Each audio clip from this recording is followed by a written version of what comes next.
Pag-usapan natin ang tungkol sa bullying. Ayun. Ang bullying kasi, akala ko nararanasan lang ito ng batang nasa upper grade. Ibig kong sabihin, yung mga batang nasa high school na. Pero dahil nga may anak ako, um, nalaman ko na sa grade 2 nagsisimula na ito. Ayun na nga, para maaksyonan yung ganong problema, kailangan magtulungan yung teacher at yung magulang. Dahil palaging kinukwento sa akin ni Kuya Elias yung nangyayari sa school, ginawa ko yung video para ipakita sa teacher niya na yun yung sinusumbong Elias every time na may nangyayari sa kanya.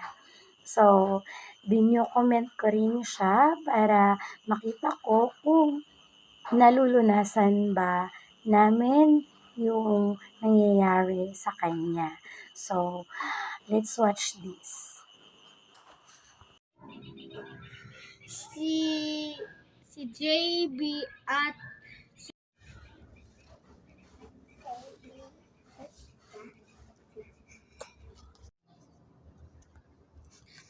si JB at si Kuya RJ at si BJ, hindi, si JB at si Kuya RJ at si Rani Kurt, lagi po ko ni Bubugbog.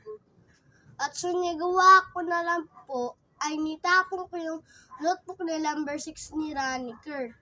At tipon ko at nitangkal ang niya, covering. As di sira-siraan ko. As itapon sa store po, tapos malaking puno. At tapos po, pagpasok po, lagi na narireklamo na si Rani Kurt. At niaway ulit ako. Nagsakit-sakit ako. At maghapon po ako nasasakitan.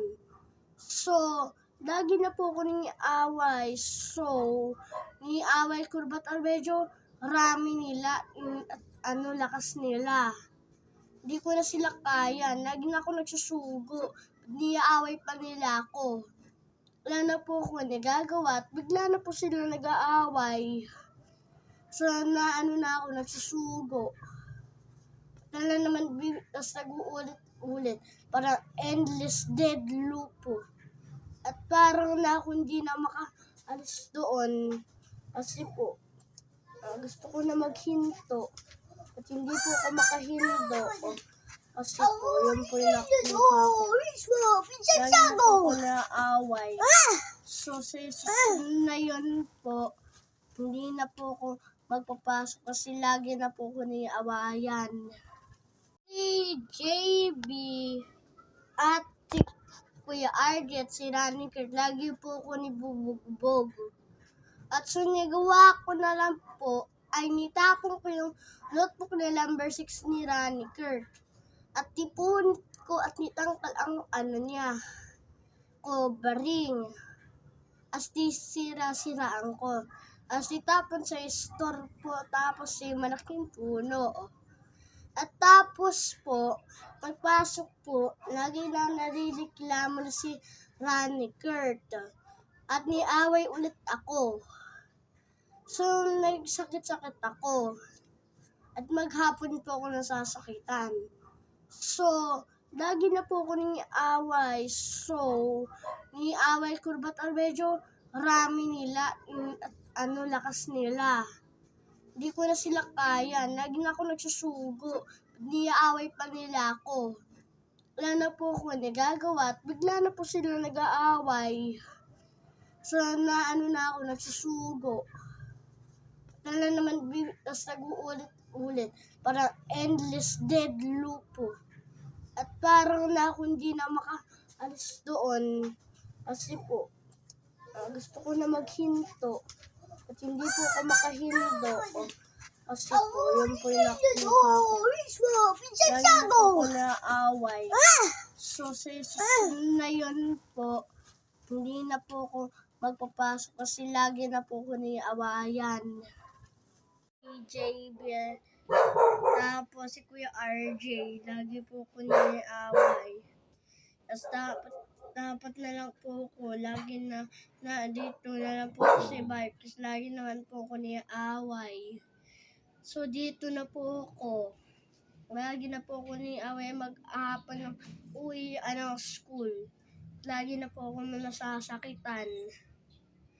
Para na ako endless death loop po. Hindi na ako makatakas doon.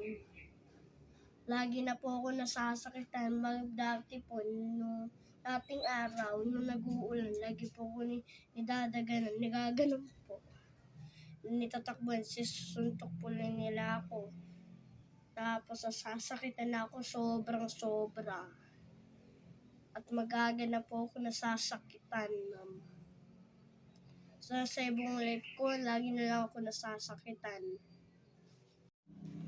Si Rani at si JB, nakuha po yung pera ko. Si Rani, nakuha ang 20 ko. Tapos si JB, nakuha niya yung 10. Natitira na yung isang 10. So, hindi po ako nakabili po ng isang book para sa kapatid ko. So, ganun po.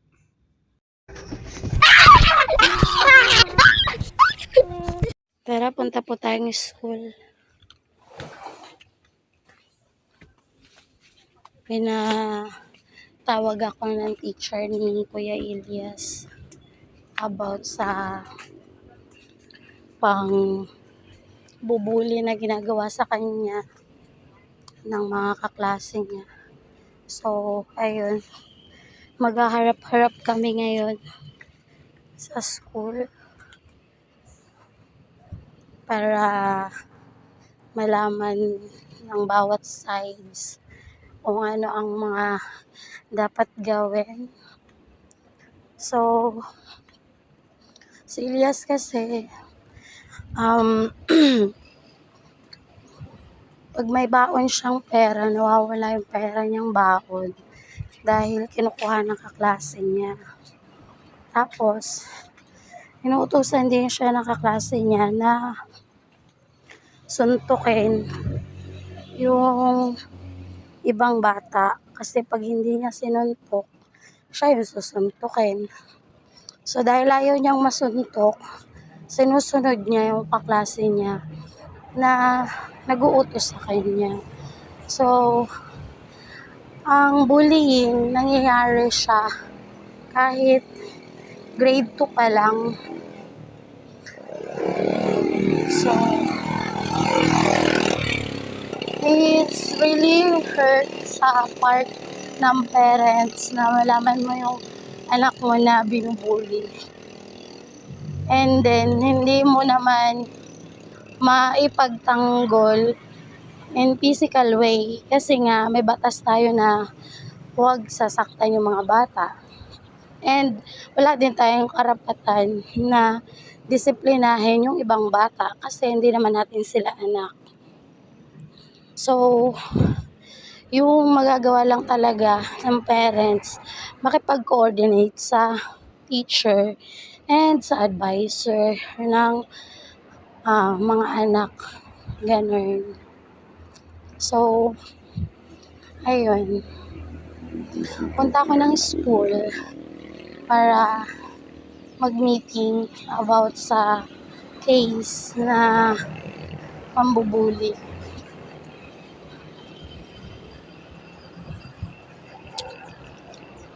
Naalala ko nung nag-aaral pa ako, hindi ko yun naranasan. At never ko yung naranasan. Kasi, nung nag-aaral ako, kahit wala yung mga kuya ko, wala yung mama ko, kahit pinag-aaral ako ng nag-ampun sa akin, malakas yung loob ko na ipagtanggol yung sarili ko. Basta't alam kong nasa katwiran ako.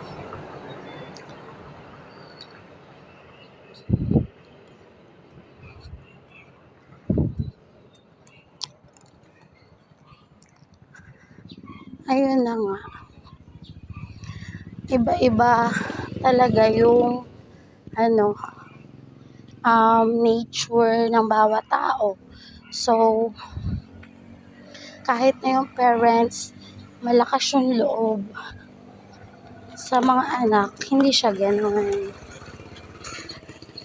So, ang gagawin na lang natin ay patuloy na pangaralan yung mga bata.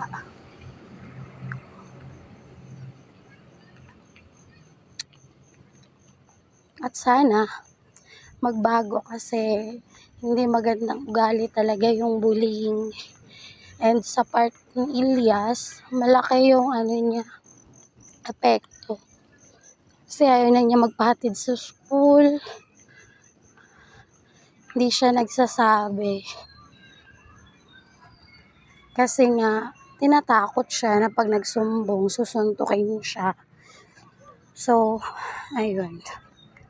Let's check it.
May utang po ba? Ay, hindi po gumawi dito si Kitty. Sige po. Nagbayad na rin yung tatay.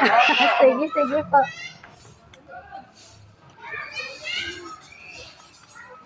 Hello po.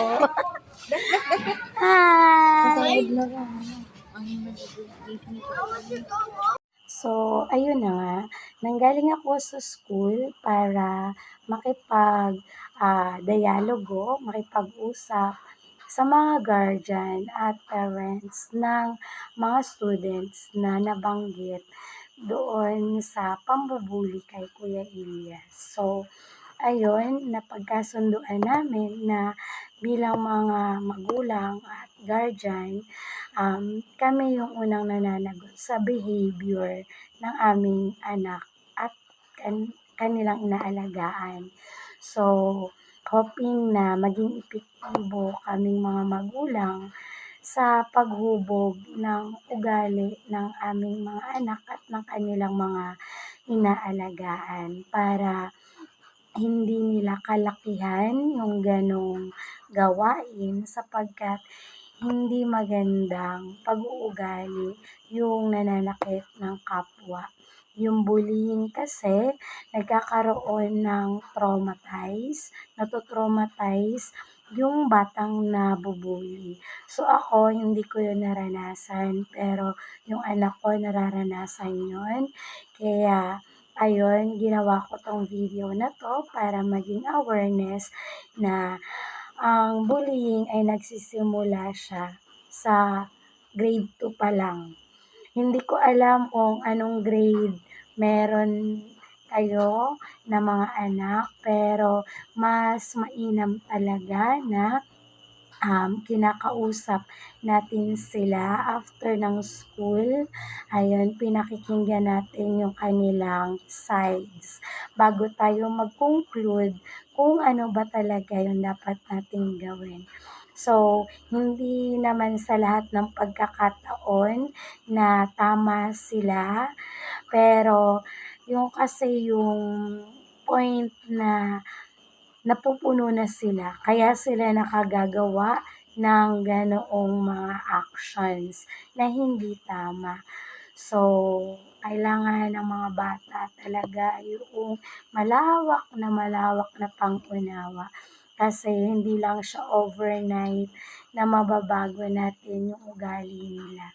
Ayun. So, bilang magulang, hindi talaga biro yung ating part para sa ating mga anak at sa ating mga inaalagaan kung tayo ay guardian. So, ayun, ang pakikipag-usap sa kanila ay mas mahalagang time para mahubog sila ng tama. Ayun, hindi rin sila mga robot na pag sinabihan mong dyan lang sila. Kasi ako, try and tested ko na sa aking mga anak yon. At tapos, meron din akong anak na nasa kinder. Tapos, meron din siyang mga classmates na binubuli daw siya. So, palagay ko, dahil nga nanonood sila ng TV, ayun. So, alam nila kung papaano yung word na bullying. Kaya lagi nilang sinasabi yon. So, ang hindi ko lang gusto doon sa part na yon kasi yung um, action nila para ipagtanggol yung sarili nila ay nakakasakit din ng kapwa nila. Ayun. So, kung hindi mahihinto yung gantihan, ay hindi matatapos yung ugat ng bullying. So, hindi naman namin sila pa pwedeng i-transfer ng school kasi hindi namin afford na ilipat sila ng bang school dahil mas malayo, ganun. At kailangan na naman ng bagong uniform, maraming gastos na kailangan natin isaalang-alang. Kaya, ayun, hangga't maaari, solusyonan na lang yung problema. Ayun, hindi rin naman sila pwedeng ilipat sa private school kasi mas lalong expensive yun at hindi natin kayang tugunan o punan yung pangangailangan pag naglipat tayo sa private school. Ayun, yung ating hanap buhay ay hindi sapat yung kinikita para magpaaral tayo sa private school. So, sa public school pa nga lang, ang dami ng mga bayarin, ganon. Ang dami ng dapat bilihin para sa kanilang pagkatuto. So, hindi natin carry na maglipat pa ng ibang school, ibang public school at private school. So, ayun, share ko lang yung aking journey as a mother, as a parent, sa bullying na topics, gano'n. Para po maging aware, ayun, maging aware po ang bawat magulang sa pagpapalaki ng ating mga anak. Yun, hindi sapat na maibigay lang natin yung pangangailangan nila, yung pagkain, baon, gano'n. Kasi sa loob ng school, kahit nasa loob sila ng school, may nangyayari din sa kanila na maaari nilang madala hanggang sa paglaki nila. Kaya dapat nandun tayo kung saan sila para ma-feel natin kung ano yung nararamdaman nila. Ayun. So, ayun, hanggang dito na lang po ang aking video. Hoping may na ibahagi po ako na makabuluhang bagay. Ayun, bilang isang magulang na mayroong anak na pinapalaki. Ayun, para maging isang mabuting individual, para maging asset ng ating lipunan, ng ating pamayanan, ng ating bansa. So that's all for today's video. Thank you for watching. Bye!